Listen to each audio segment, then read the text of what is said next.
All right, now I'm very excited to bring out our next guest. We will be bringing out Jeff Maggioncalda. He is the CEO of Coursera. Since joining the company, Jeff has helped the company grow to over 82 million learners and 6,000 plus institutions. He was previously the founding CEO at Financial Engines.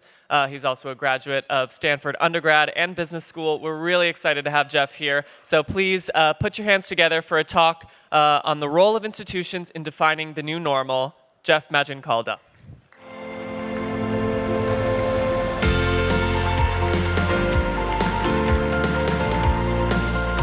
Thank you. It is a thrill to be here. I have to confess, last night we had a client engagement opportunity that we decided we should probably postpone because we just weren't sure what it's going to be like, on the ground. But we thought, hey, let's get together as a Coursera team so we can meet each other for this first time. I mean, half the team who's here from Coursera, I've never even met. It's been just a wild year. This conference for me has been incredibly fun, seeing and meeting people. And I'm optimistic that what I'm going to share is going to really bring a little glimmer of hope and positivity to all of you, because clearly the world is a different place now than it was a year ago, 2 years ago, and I believe it will be as different a year or two from now. So what I'd like to talk about is what we're seeing at Coursera on a global basis, be the promise and some of the progress that we've been seeing with institutions individually and collaboratively putting technology and online learning to work to really create more equal opportunity in a world post-pandemic. So we all know that the pandemic has had a disparate impact on folks. A lot of the inequalities that have existed in our society and in societies around the world have been really amplified and made more obvious because of the pandemic, in terms of learning opportunities, in terms of health and development, in terms of job opportunities. And when you look at who's been impacted the most, clearly, and this is not unique to a pandemic, but often when things get tough, it's the folks who are least advantaged that get hurt the most. This is a chart that shows the unemployment rate by education level. That deep spike down to 21% unemployment is for the population of people who don't have a high school diploma. The line above that is a high school diploma, but no college degree. The higher up you go, you see the least impact, the more education that people have. Here's another chart that I like to show. This is a chart from Oxford University.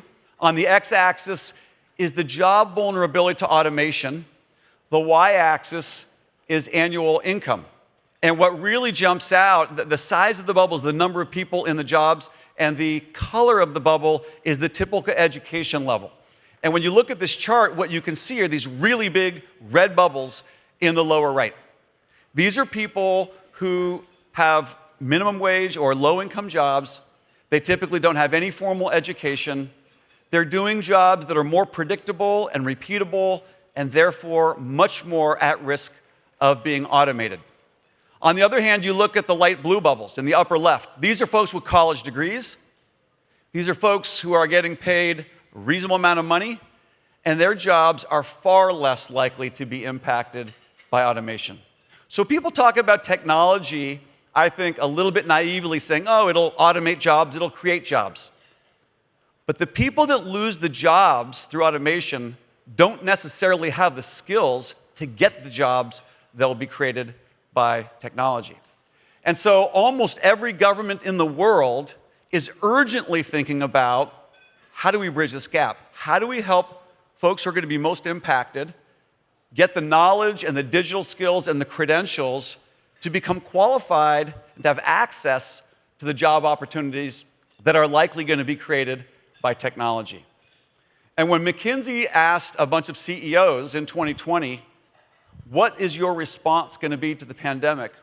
67% said, we are already using more AI and more automation to eliminate more jobs. They didn't say it that way. That, digital transformation, efficiency, automation. So the urgency of this issue has only been accelerated by the pandemic. There are a lot of trends that have existed for a long time that have been accelerated by the pandemic that we need to be highly responsive to. And it has really been the role of institutions to move at a speed and scale to bridge this gap as quickly as possible. So where are the jobs that are going to be created? Here's a chart that shows on the left a table from the World Economic Forum that shows where are the expected new job opportunities. And on the right is a chart from Microsoft where they looked at what they call digital job capacity. How many digital jobs do we expect to be in the global economy in 2020? They estimate about 40 million jobs. They estimate in the next 5 years an additional 149 million new jobs will be created if only people have the digital skills to do them. And you can see these are computer software development, cloud, data analysis, machine learning, AI, cybersecurity, the digital jobs. So how do we get the digital skills to enough people so that they have a more equal shot at these new jobs that are emerging? There's another huge trend that I think is maybe being underappreciated. Everyone kind of recognizes that online learning is a big deal. It creates a much broader opportunity for anyone, anywhere, to have a chance to learn skills, to be qualified to do jobs. It is being complemented by a massive trend towards remote work. At Coursera, in March of 2020, we decided to embrace a work from anywhere policy. We said we are never going to ask or require people to come back to the office. We still have offices, but we're now hiring people all over the world. In every state in the US, we find the best talent. We say, if you want to work with Coursera, you can. You can do your jobs remotely. Once anyone, anywhere can learn the skills to do a job, and when those jobs are freed up from being place-based, then anyone, anywhere also has a growing opportunity to turn that learning and skills into a career, into better economic opportunity for themselves and for their communities and for their families. So I'm really excited about the twin forces of online learning and remote work that has really been accelerated because of this pandemic. All right, now let's talk a little bit about the promise and the progress of online learning. And this is really, granted, from the point of view of Coursera.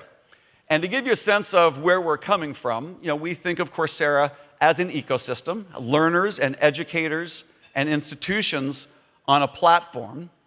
We have about 87 million learners now from all around the world. I'll give you a little glimpse as to where they're coming from, but 80% are outside of the US. We work with 170 of the top universities, also all around the world, and a growing number of industry partners. This is Microsoft and Google and IBM and Facebook, who are also creating not just courses, but professional certificates that help train people to do entry-level digital jobs. And then we have an institutional distribution capability where we sell our partners' courses to thousands of institutions. We sell Coursera for Business to more than 2,000 companies around the world, Coursera for Government to hundreds of governments who increasingly are looking at how do I get people skilled so they can get back to work. I mean, unemployment rates are very, very high in many countries, including the Middle East, Latin America, Africa, and many other countries. And then finally, in 2019, we launched Coursera for Campus, which allows any academic institution in the world to license the content from these top universities who published on Coursera so that they can deliver ready-made online content to their students. So we have a general idea of what are learners learning, what are educators creating, what are businesses skilling, what are governments doing to get people back to work, what are universities around the world doing in this migration to online learning. Let's take a first look at the learners. So in 2020, 30 million learners registered on Coursera. And when you look at where they come from, it's really, I think, kind of exciting. The highest growth rates of new learners coming to Coursera are coming from emerging economies. So the highest growth rate is in Africa, followed by India, followed by Latin America. And then relatively slower growth, although still reasonable at about 30%, North America and Europe. But the availability and access to online learning, it is really a global phenomenon. And there is a role that I'll talk about, which is the role that governments and businesses and universities have in delivering this kind of accessible education to a global audience. Another interesting insight that we saw from the data in 2020 is a closing of the gender gap in learning, at least on Coursera.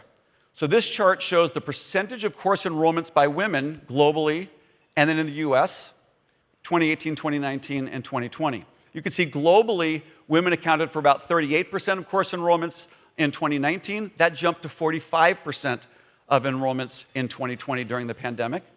In the US, it jumped from 42% to more than half of the course enrollments on Coursera during the pandemic in 2020 being accounted for by women who are learning on Coursera. Now you might say, well, what kinds of courses? There's a little bit more good news. So in particular, in science, technology, engineering, and mathematics, the increase in representation by women learning on Coursera in STEM courses is even higher. Globally, it jumped from 31% to 38%. In the US, it jumped from 35% to almost 50-50 to 47%. So even as the effect of the pandemic has disproportionately hit women who often were more burdened with family matters, kids who aren't going to school, it looks like there's a lot of learning happening in this more flexible environment, and we're optimistic that as people get back to work and kids get back to school, we'll have a whole new talent pool that will be qualified to do these new digital STEM-related jobs. I also want to talk a little bit about certain models that we're seeing evolve of institutional collaboration that we think is extremely exciting. In particular, these entry-level professional certificates.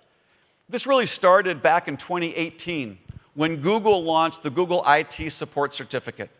And they designed this because they said, there's a lot of open jobs for IT support. It's the kind of job that does not require a college degree. It does not require any prior experience career-wise in this field. And the skills can be learned online in less than a year. On average, it takes about 5 months. We launched this with Google, and we're seeing over 1 million people take this series, this professional certificate series. Almost 60% don't have a college degree. Over 50% identify as Black, Latino, female, or veteran. And almost 50% report earning less than $30,000 a year in annual income. So this has become a really successful program, and we are now partnering with government agencies, nonprofit organizations, and community colleges so that they can offer on-the-ground, face-to-face, in-person teaching, mentoring, and support for learners who need that additional support, who don't want to just do it async online. Great collaboration, though, between a company like Google, publishing on a platform like Coursera, partnering up with NGOs. Now, Google and Coursera have also been working with employers, including many of our customers who are saying, I need to fill these IT support jobs, and I'd like to get a less traditional, more diverse talent pipeline. Yeah, I'll go and recruit on college. I'd also like to recruit people who have these skills who maybe didn't go to college. And so now we have over 100 companies who are interested in hiring more diverse talent into these entry-level IT support jobs. We call those career pathways. We've also seen universities get into the act. So not only our business institutional partners, but our university educator partners. So a great example of this is University of London. They offer a bachelor's of computer science, fully online on Coursera. And what they decided when they looked at this Google IT Support Certificate is this is really high quality content. We will award 12 academic credits towards the bachelor's degree for anyone who's completed the Google IT Support Certificate. And what we've seen is over 25% of the students in that bachelor's degree, there are over 1,000 people taking this bachelor's degree, started in the Google IT Support Certificate. So it's a great example of industries and universities collaborating together to make sure that the education is both job relevant, also has this very valuable college degree. And what we can see in the future is a world that sort of turns higher education a little bit on its head, where many people don't start by going to college, they start by getting a professional certificate, they get a good paying job, and while they're working, without having to quit their job and move their family, they can start their college degree online and get credit for the professional certificate that they earned, for $49 a month over the course of about 5 months. So we're really excited about this pattern. And during the pandemic, we continued to really push these kinds of partnerships. So a year ago, I would have said that we had maybe 3 of these certificates available. Today, there are 14. And now we're really expanding with our industry partners across many more job categories. So, okay, IT support doesn't appeal to everybody. What we've done is we've said, how about UX design? How about cybersecurity? Facebook put out a social media marketing certificate. Intuit put out a bookkeeping certificate. Salesforce put out a sales operations certificate. Google did a project management certificate. These are all entry-level digital jobs in high demand that pay well. They don't require a college degree. And increasingly, these are the kinds of jobs that can be done remotely. These are the kinds of jobs that might be available to people even if the job opportunities are not in the local communities. And so we're really excited to see this institutional collaboration and this broadening of access to opportunity. We're also working with another institution, the American Council on Education. They have made credit recommendations to these industry certificates so that colleges and universities around the country can look to ACE to say, we will award academic credit for this growing library of industry certificates. And so I think, again, it's a really nice facilitated collaboration between industry and universities. All right, now let's take a look at what this really looks like in actual examples. So hopefully this inspires people to see not only is it possible, it's happening. Institutions really are embracing these kinds of models to deliver educational and job opportunities at a speed and scale that we've just not seen before. So I mentioned the ecosystem. I pointed out the 6,000 institutions. Those actually are another little ecosystem of governments, businesses, and universities who are working together. One example is in Morocco. So the Ministry of Education basically did a memorandum of understanding and negotiated common terms for every university in the country of Morocco. There's about 25 universities in Morocco. And 13 of them have all signed on to Coursera for Campus with the vision that every student entering higher education in Morocco will get not only the best of what the current higher ed system in Morocco offers, but also the best of what our university and industry partners on Coursera can offer. But really, this is an example of a government up-leveling an entire educational system for every student of higher education in their country. And we're at the beginning phases, but already 15,000 learners, 100,000 enrollments. We expect many hundreds of thousands of students to go through these programs in the coming years.